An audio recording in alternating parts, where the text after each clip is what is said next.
Hey, this is Mike Cernovich from Danger and Play and Gorilla Mindset. Is this Sam Hyde? This is Sam Hyde from HydeWars.com. How you doing? Hey, man, I'm doing great. So, a lot of people, I've been doing what I'm calling a Cernothon, and I'm on Periscope, and I said, I'm going to Periscope until I have 100,000 viewers. My first one, my first one hit 50,000, and then my phone overheated. This is the second one. I'm at 25,000, so I'm already at 75,000 because I've been delivering the content. So people, I said, who do you want to hear from? And everybody wants to talk to Ann Coulter and you. So I want to talk to Ann Coulter.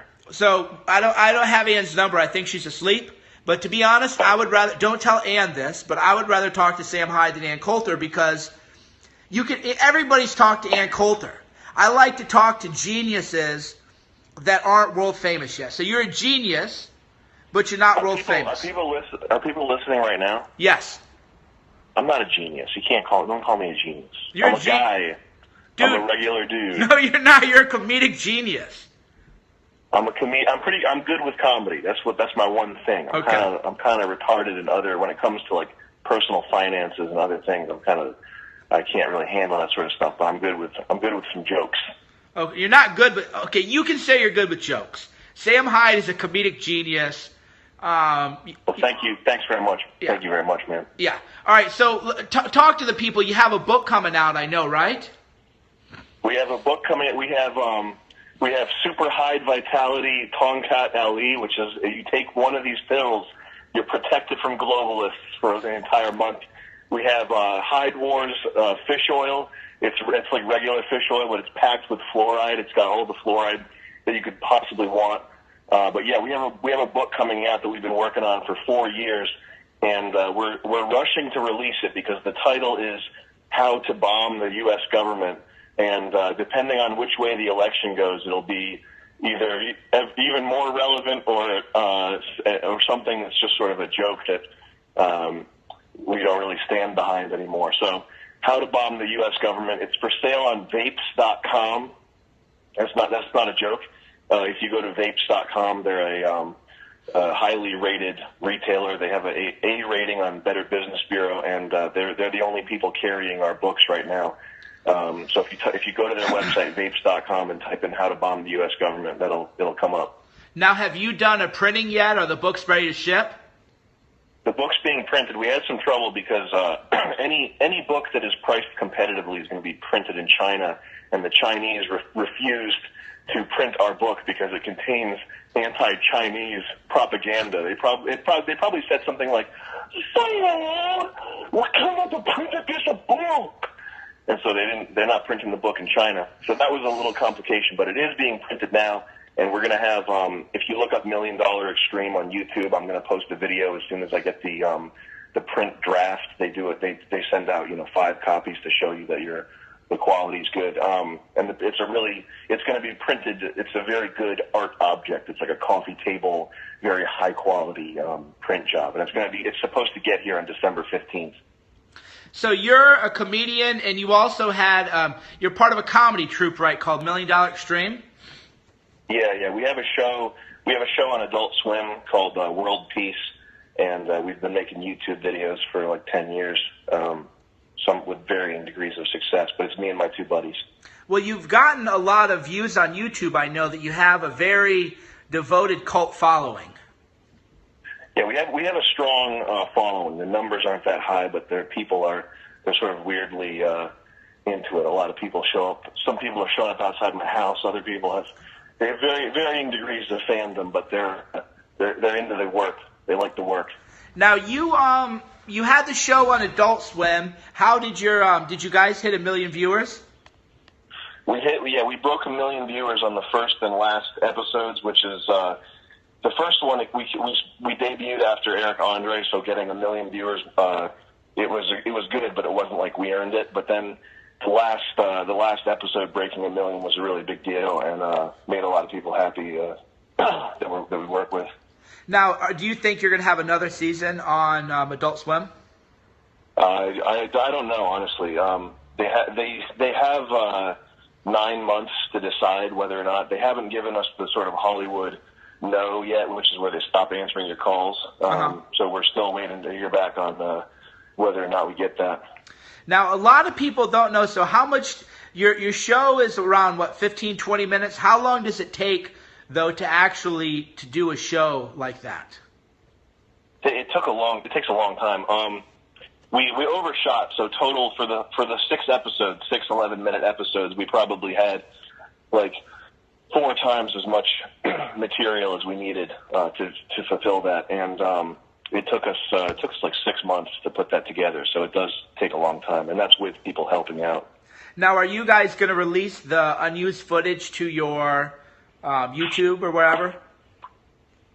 Well, we might, but we might just try to keep it moving forward and do new shit that is, topical and makes sense given the time that it comes out. So we might just keep rolling forward and forget the cutting room floor stuff. Gotcha. So how did you get your show? That's a big deal. How did you make that happen? Nick is a notorious salesman. He sold cars. My buddy who does the show with me, he was one of the top selling. He was the top selling Cadillac salesman at his Cadillac dealership, and he was the top selling Acura salesman at his Acura dealership. So he did some good work sort of getting us in there, and the fact that we've got a big fan base and a lot of content already made helped that out too. And so you've overcome a lot of cool stuff. Like, you really push the comedic envelope, and you've had people just hate you and go crazy on you. So how do you handle that? Well, it's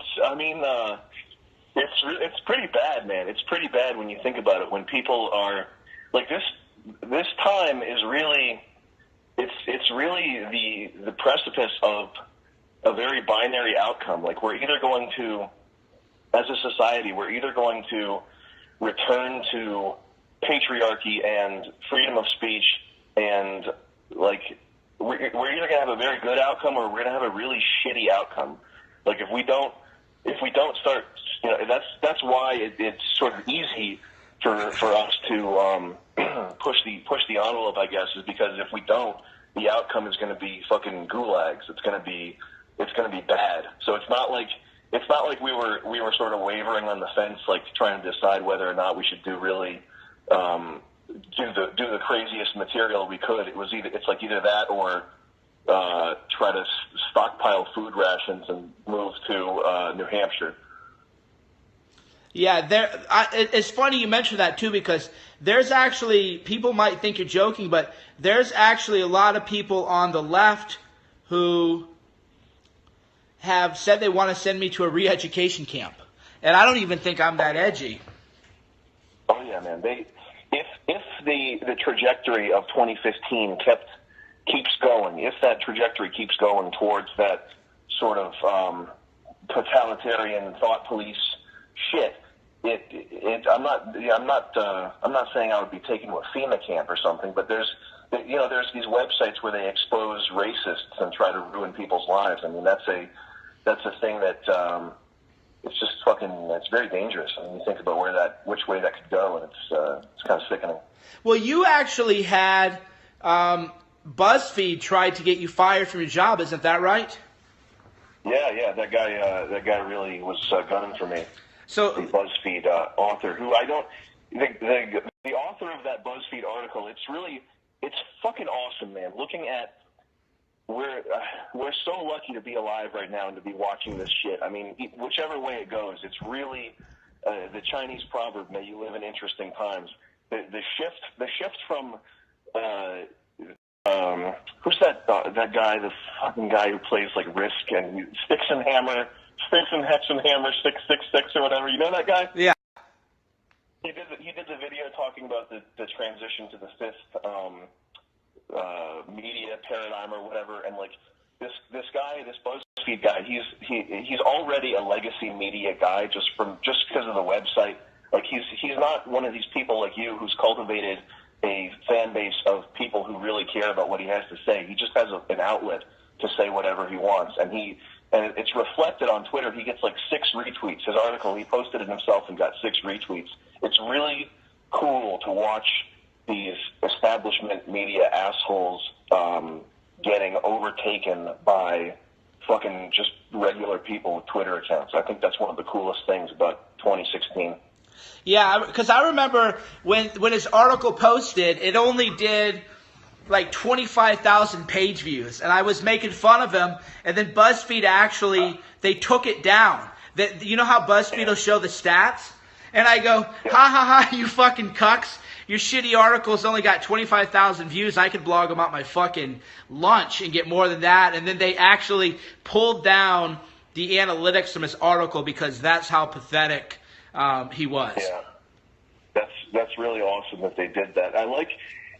It's good. I like to see purity in personality traits. Like Hillary Clinton is like a pure sociopath. Like she is pure unbridled ambition. I like when you see people with no dignity who just are like they have no shame about when they have to like tuck their tail and run away, and they're just grabbing like shipwrecked people at whatever they can to stay afloat for another 2 weeks or something. It's fucking crazy. Well, I'm glad you said that you like them, because a lot of people don't understand that about me either. As they say, I bet you hate the Hillarys, and I go, I find them interesting because they are as pure will to power, whether you like her or not. It's just pure. They don't. They'll kill kids. They'll rape kids. They'll do anything to keep the Clinton power. Yeah. And the only way to combat that, if you hate them, if you're consumed with hatred, that's not going to help you effectively combat them. The only way to combat them is through humor. I mean, that's why the Pepe stuff is surging so powerfully, is because humor is the only way to not be fatalistic, to not be totally black-pilled, and to take these people out. Yeah, there's I'm glad you said that, because that's the thing that a lot of people don't understand about me is before Periscope, they assumed that I was this like angry dude ranting at the internet all day. And then they would just see me on Periscope just goofing off and laughing and trolling people and having the time of my life. And I think that's why our movement is growing, is if you want to have fun, when people call me, Cernovich Jew and, you're ugly, I think it's funny. I don't care. Make fun of my hairline or whatever. We're the fun party. Yeah. Yeah, it has to be fun, because if you try to lecture somebody, nobody has the attention span to listen to 15 minutes about why war is bad. I mean, you're not going to convince anybody of your position with factual, reasoned. I mean, you'll convince some people. You'll convince good people. You'll convince people who are worth a damn and will listen to reason. But most people will just be like, it's depressing. I want to go buy lottery tickets. I want to go. I want to get a smoothie. I'm tired of being lectured to about something depressing. It has to be funny. It has to be fun and entertaining. And then on the left, it's like you say one wrong thing, they're just waiting for you to slip up. It's the school marm. It's like you made your aunt angry. And that's where you're doing good work. You're making people laugh. Speaking of the Clintons, here's something you'll appreciate while you have on the line. So in one of the WikiLeaks, they were talking about how a Clinton employee tried to kill himself. So I'll just read this to you because it was funny. They go, late last night, Laura Graham called me as she couldn't reach my brother or her shrink. She was on Staten Island in her car, parked a few feet from the water's edge, with her foot on the gas pedal and the car in park. She called to tell me because of the stress she might kill herself. Next paragraph. But I'm sure Chelsea is more concerned with a mostly fake story in the New York Post about her dad's infidelity. So even Chelsea is a sociopath. One of their employees is going to kill herself, and their own people are saying, well, yeah, but Chelsea, all she cares about is this article in the Post. So it's just a family of sociopaths. That's fucking horrific, and it's good that at least good that the opposite is true, which by the fact that when Hillary was like when Hillary was convulsing at that 9/11 thing, they chucked her in the van like a fucking object. Like, She's not human. That the inhumanity goes both ways over there. I mean, that's the good part about that. It's horrific. That's fucking horrific, though. Well, yeah, She tried to kill herself. Stafford tries to kill herself, and Chelsea is just like, well, yeah, but what about this article about my dad? You know, that's who we're dealing with here. What a fucked up bitch. Yeah, it's there's some real like Game of Thrones people. I've heard from from Secret Service actually that working for Sick Hillary is actually a hardship tour, and they have to give the guys they got to give them under the table bonuses.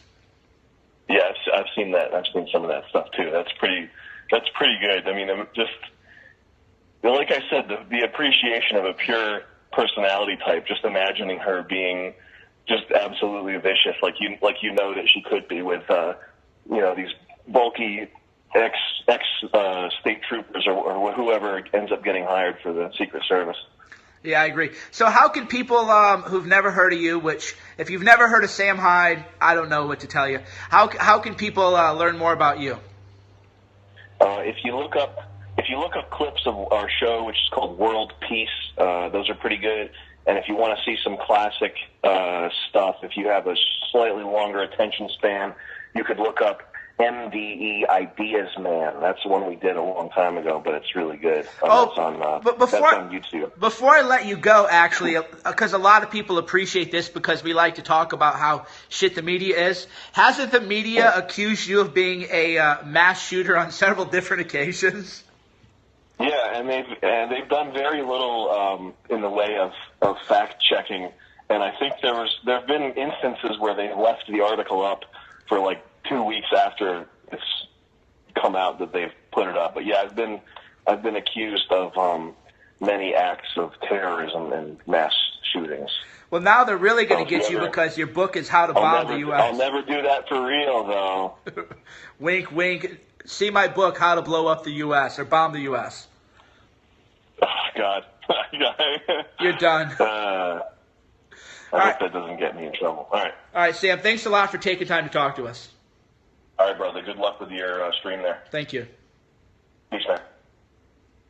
All right, so you just heard from the legendary Sam Hyde.